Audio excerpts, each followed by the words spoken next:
Literally जब मैंने इस्लाम कबूल किया और इस्लाम कबूल करने के बाद मेरे रास्ते में सबसे बड़ी रुकावट बनने वाली मेरी भांजी थी। अच्छा, हाँ जी। तो वो इतनी रुकावट के मेरे लिए बद्दुआएं किया करती थी कि ये जिसने इस्लाम कबूल कर लिया हमारे मामू जान ने और हमारे बच्चे बच्चियों को गुमराह कर रहे हैं, तो लिटरली उसके मेरे लिए दुआएं किया करती थी झोली उठा के कि अल्लाह सुब्हानहू व तआला इनको वापस ईसाईयत में ले आए। ये वही थी उन्हीं जिन्होंने खुद बाद में खुद इस्लाम कबूल कर लिया। अल्लाह सुब्हानहू व तआला की तौफीक है। अल्हम्दुलिल्लाह। क्योंकि उन्होंने जोलियां उठा के शायद साहब मेरे लिए बद्दुआएं की, मैंने जोलियां उठा के उनके लिए दुआएं की और बिल आखिर मेरी दुआ उनकी दुआ पे गालिब आ गई। आप तमाम अहबाब के सामने तशरीफ ला रही हैं बेटी चांद अहमद। मैंने अपनी 25 साल जिंदगी जो थी वो क्रिश्चियनिटी में अच्छी खासी प्रीचिंग में गुजारी। मैं चर्च में प्रीच करती थी, कलाम पेश करती थी। एक आप कह लें कि कट्टर मसीही थी मैं। तो मेरे भाई के एक जहाँ ड्यूटी करते हैं वहाँ एक अंकल थे, गार्ड थे, उनके लिए कुरान पाक लेके इनसे रखा हुआ था और राशन भी लेके रखा हुआ था। और मैं उस कुरान पाक को ना छुपा छुपा के अपनी सेफ में रखती थी और डरती थी कि किसी दिन मैं इसको खोल ना लूं। अक्सर एक दो दफा पकड़ा कि खोल के देखूं तो सही, कोई ना कोई गलती तो होगी ना इस कुरान में भी। ये तो बड़ी बातें करते हैं बाइबल के बारे में, कुछ ना कुछ तो होगा। लेकिन अब यकीन जाने एक डर था कि जिस दिन मैंने इस कुरान को पढ़ा मैं इस कुरान को अपना दिल दे बैठूंगी।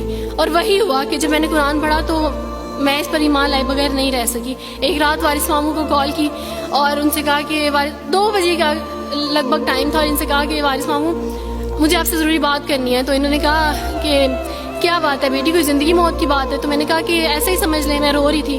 तो इन्होंने कहा कि सब खैरियत है। तो मैंने इनसे कहा कि बस बगैर कुछ कहे आप मुझे कलमा पढ़ा दें, वारिस मामू पढ़ा दें। और मैंने इनसे 5 मिनट का यानी स्पेस ली कॉल पे और 5 मिनट में मैंने दुआ की। लेकिन उसके बाद मैंने कहा कि अगर मैं हक पे हूँ, सच पे हूँ, तो बस फिर खुदावंद इसको हो लेने दे। आप यकीन जाने मेरी फैमिली को जल्दी पता चल गया। एक रात मेरे बाबा ने वारिस मामू को घर बुलाया और इनसे कहा कि हम चांद की शादी करना चाहते हैं, आप इससे पूछ दें कि अगर किसी को पसंद करते हो तो हम इसकी शादी उससे कर दें, हम जो है ना वो इसकी मर्जी के खिलाफ नहीं जाएंगे। तो मैंने उनसे कहा कि आप ऐसा नहीं कर पाएंगे। उन्होंने कहा कि नहीं हम कर सकते हैं। मुझे ये था कि मुझे पछतावा न रहे कि मैंने शायद उस दिन पापा से बात करती तो पापा मान जाते। तो मैंने उनसे कहा कि पापा मैं एक मुसलमान मर्द से शादी करूंगी, आप ऐसा मेरे लिए कर सकते हैं? अगर आप किसी मुसलमान से मेरी शादी करेंगे तो ठीक है, मैं शादी करने के लिए तैयार हूँ। मेरे घर में एक सन्नाटा छा गया और इस खामोशी के बाद जो है यानी सब फैमिली वाले रोने शुरू हो गए। उन्होंने कहा कि आप अपने मजहब में वापस आ जाओ। मेरे पापा ने, आप यकीन जाने, खुद को फांसी लगाने की कोशिश की मेरी आंखों के सामने। मेरी मामा ने खुद पे पेट्रोल डाल दिया और खुद को जलाने की कोशिश की मेरी आंखों के सामने। और मैं अपने रूम में बैठी ये कहती थी कि अल्लाह अगर मैं हक पे हूँ ना तो मेरी फैमिली को कुछ नहीं होना चाहिए। फिर बहरहाल मुझे मेरी फैमिली से निकाल दिया गया, ये इस डर से कि मेरी वजह से दूसरे बहन भाई भी इस राह पे ना चले जाएं। तो मेरे क्रिश्चियन कोलीग्स ने ही मेरी फैमिली को प्रेशराइज किया कि इसको फैमिली से निकाल दें, क्योंकि अगर अब इसको मिलेंगे तो मजीद लोग भी अब्दुल वारिस की तरह, चंदा की तरह इस्लाम को कबूल करेंगे। मुझे आप सबसे तवक्को है, आप सब इस्लामिक इदारों से तवक्को है कि अब आप हमारे लिए स्टेप लें। हमारे अपनों ने तो हमें छोड़ दिया, उन्होंने जो हमारे साथ जबर किया उस जबर के बदले आप हमारे साथ नेकी करें। अब आप क्या स्टेप लेते हैं न्यू मुस्लिम्स के लिए जिन पर ये इल्ज़ाम लगाया जाता है कि उन पर जबर किया जा रहा है? हम पे जबर नहीं, हम पे जबर इस्लाम कबूल करवाने वालों ने नहीं किया, बल्कि जिनके घरों से हम आए थे इस्लाम कबूल करने के बाद जबर तो उनकी तरफ से था।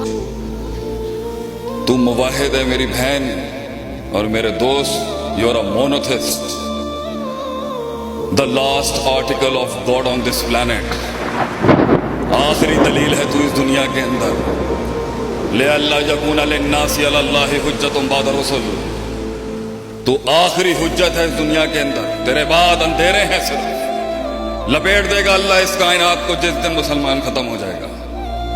You are the last light in this darkness. और मैं अपनी उस बेटी का, उस बच्ची का गम सुन के रो रहा था वहां पर। मैं उसे कहता हूं और सारी बच्चियों को कहता हूं, जिस दिन तेरे पर्दे की इस्मत करने के लिए एक गयूर मर्द भी तुझे ना मिले ना, हमारे डेरे पे आ जाए इंशाल्लाह, तेरा बाल भी बाका नहीं कर सकेगा कोई इंशाल्लाह अज़ीज। हम अलल ऐलान जंग करते हैं। हमारे कबीले पे और हमारे डेरे पे आके अगर किसी ने भी हमारे किसी भाई, हमारे किसी बहन पे हाथ भी डाला, खून हम देंगे, गर्दनें हम देंगे तेरे लिए इंशाल्लाह, घबराई ना।